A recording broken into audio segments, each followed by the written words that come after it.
महादेव, जो व्यक्ति पथभ्रष्ट हो जाए, जैसे मदिरा के नशे में पड़ गया, कहीं जुए में पड़ गया, कहीं मांसाहार में पड़ गया, कहीं व्यसन में पड़ गया, कहीं गलत काम में अगर कोई जा रहा है, तो श्रंभेश्वर महादेव के नाम से काली तिल भगवान शिव को समर्पित करी जाती है। महाराज काली तिल को वापस उठाकर ले आते हैं। उसी काली तिल को जो मदिरा का नशा करने वाला होता है या जो गलत व्यसन में डूबा हुआ होता है, उसको वो सुबह के समय अगर नहीं खाता तो भोजन के साथ उसको दिया जाए। श्रंभेश्वर महादेव। एक बेलपत्री का भी बहुत अच्छा प्रयोग है श्रंभेश्वर महादेव का। मदिरा पीने वालों के लिए, मांसाहार, व्यसन में, जुए में, पेशावृत्ति में, पर नारी में, गलत जगह पर जो डूबे रहते हैं उनके लिए पहले की कथा में उसका वर्णन किया है बेलपत्री का।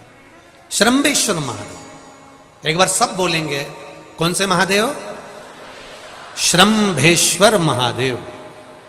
फिर जम के बोल लो एक बार, श्रंभेश्वर महादेव। जब हमारे घर में क्रोध बढ़ता है या कोई गलत कार्य में जाने लगता है तो श्रंभेश्वर महादेव का हमें शरणागति लेना चाहिए। श्रंभेश्वर महादेव का पूजन करना चालू कर देना चाहिए। कई लोग कहते हैं महाराज जी ये श्रंभेश्वर महादेव का मंदिर कहाँ मिलेगा, हम कहाँ पूजन करने जाए? कहीं नहीं जाना, तुम्हारे घर के पास में जो शंकर जी का मंदिर है वहीं जाओ, उसी देवालय में, उसी मंदिर में जाओ। श्रंभेश्वर महादेव के नाम से जल चढ़ाना प्रारंभ करेंगे। वो जल जो गलत संगत में पड़ा हुआ है उसका आचमन कराना प्रारंभ करेंगे। अपने आप उसकी धीरे धीरे बुद्धि सुधरना प्रारंभ हो जाएगी। ऐसा श्रंभेश्वर महादेव का है। कुछ स्थान हमारे यहाँ पर बड़े सुंदर सुंदर स्थान निश्चित किए गए हैं। जैसे कैंसर आदि के मरीज के लिए हम लोग पहले भी कहते हैं कि त्रिजुगी नारायण का जल बड़ा महत्व रखता है। जिसका शरीर या जिसको एक पत्र आया है कि किसी को मिर्गी का झटका आना चालू हो गया था। अब पत्र ढूंढेंगे तो समय थोड़ा लग जाएगा। जिसने लिखा है उसके स्मरण में होगा। जिसने भी लिखा होगा कि बीमारी के चलते चलते फिर मिर्गी आना चालू हो गई।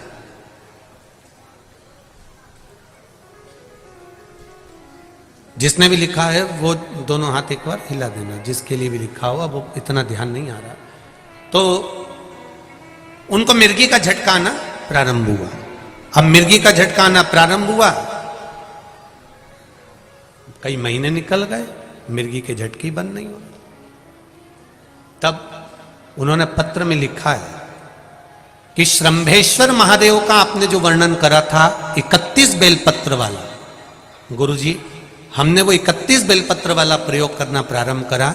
और उन्होंने पत्र में लिखा है कि मिर्गी के झटके भी बाबा की कृपा से ठीक हो गए हैं। अब कोई झटके उनको आ नहीं।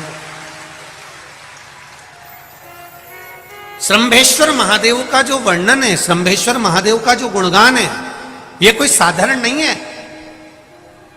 शिव महापुराण में भागवत के प्रहलाद चरित्र को लाकर रखा गया है केवल श्रंभेश्वर महादेव के प्रागट्य के लिए। ऐसा श्रंभेश्वर महादेव का गुण। एक बार फिर आप लोग भूल ना जाओ, उसके लिए एक बार फिर से बोल लो, कौन से महादेव? श्रंभेश्वर महादेव। ये श्रंभेश्वर महादेव जैसे कुंदकेश्वर महादेव। कुंदकेश्वर महादेव का क्या काम है? माता पार्वती ने विदल उत्पल को मारने के लिए जो कुंदुक फेंका था, वो कुंदुक भगवान शंकर के पांव में जाकर गिरा था। तो शिव जी का नाम कुंदकेश्वर हो गया था। जब हमारे यहाँ कोई दवाई नहीं लगती शरीर में, कोई कैंसर जैसा रोग हो गया, किडनी लीवर का रोग हो गया या बीपी शुगर का रोग हो गया, शुगर लेवल में नहीं आ रही है, तो आप शंकर जी पे से जो बेलपत्र ला रहे हो कुंदकेश्वर महादेव के नाम से लाओ। दवाई खाओ, डॉक्टर को दिखाओ, सारी जांचें कराओ, डॉक्टर के अनुसार चलो, डॉक्टर जैसा बताए वैसा करो, पर उस दवाई को भी शिव जी से कहकर कि बाबा कुंदकेश्वर महादेव का नाम लेकर उस दवाई को भी हम कुंदकेश्वर महादेव का प्रसाद समझकर पाना प्रारंभ करो, धीरे धीरे आराम लगना प्रारंभ होगा। कुंदकेश्वर महादेव रोग मुक्ति के लिए होते हैं और श्रंभेश्वर महादेव, बोलो बोलो जरा जम के, व्यसन की समाप्ति के लिए।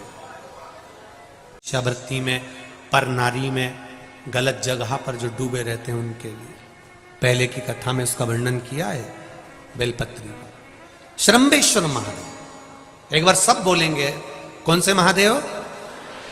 श्रंभेश्वर महादेव।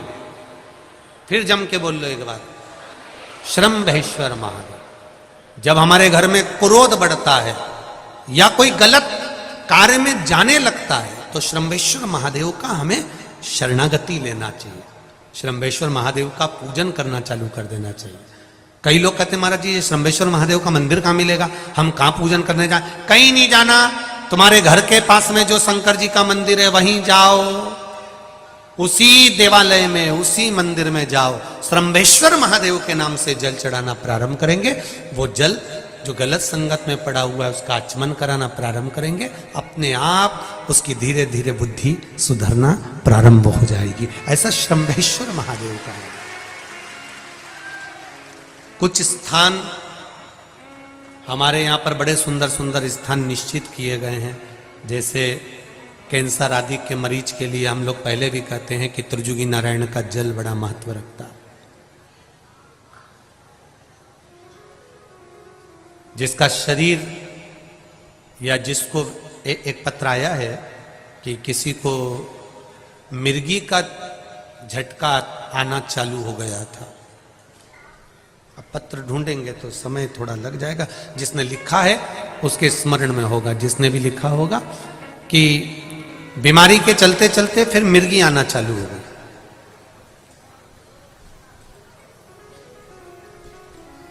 जिसने भी लिखा है वो दोनों हाथ एक बार हिला देना, जिसके लिए भी लिखा हुआ वो इतना ध्यान नहीं आ रहा।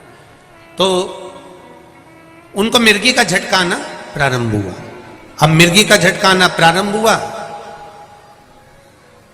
कई महीने निकल गए, मिर्गी के झटके ही बंद नहीं हुए।